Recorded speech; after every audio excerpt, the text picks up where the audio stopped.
Morning, Mike from the Fulcrum here. Just taking a little bit of a shady break on my morning ride. We're finally into summer here in Canada, July 1st. Beautiful day, a little bit overcast.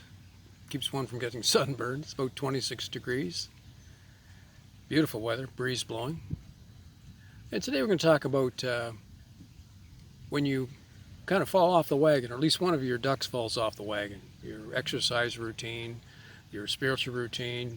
Say if you're working at yoga and you're just not feeling it that day and it lasts for a couple of days and you just can't seem to get back into it.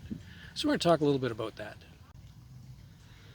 I know sometimes if you've been on a bit of a journey rebuilding your life, just making changes.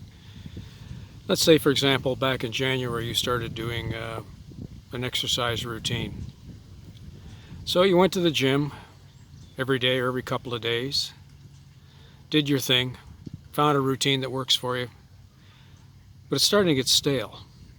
Get to the point where you look at your gym bag in the morning and you go, you know what, I'm not feeling it today. And that's okay, because sometimes you have to take a break. Either that or change it up.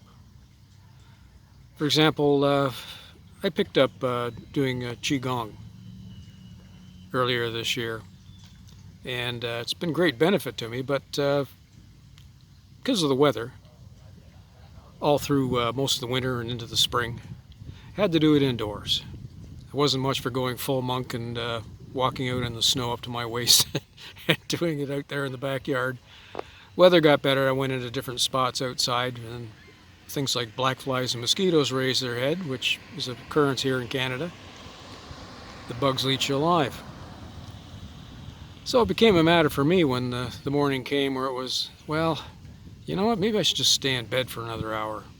Well, another hour turned into an hour and a half, then it turned into a cup of coffee, then it turned into, well, let me check my Facebook, oh, let me check my YouTube.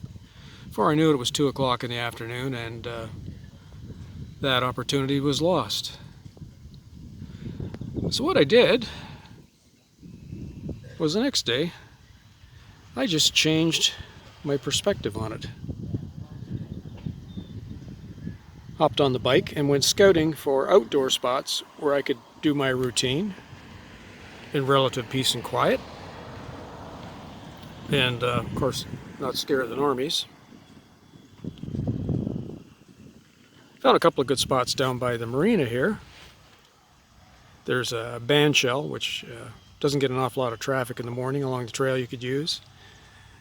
There's actually, way over there, you can just barely see the lighthouse. There's a rocky quay out there you can walk out on. No one out there early in the morning. Or back between all the trees up there, lots of privacy. With the breeze coming off the bay, no bugs. Another option, of course, is you can change the way you are doing your exercise. For example, if you spent a better part of the year doing spin classes or riding the bike at the gym, staring at somebody's sweaty back and butt ahead of you, I would suggest that probably a good idea just get on a real bike and actually go out on the road. I know it always amazes me, people that will hop in their car and drive 5 miles to go to the gym to get on a bike or a treadmill. Well, they probably could have walked there and then did a different routine and walked home. Got far more benefit. This old bike I've had for years, since 2011. It's my road bike. I have several mountain bikes I ride as well to get off trail. So if you find yourself in that bit of a rut where your routine isn't just cutting it anymore, make a few changes. Start first with just changing the location. Get some fresh air. That cures a lot of problems. So as always, think clearly, breathe deep, have a great day. It's Mike from the Fulcrum.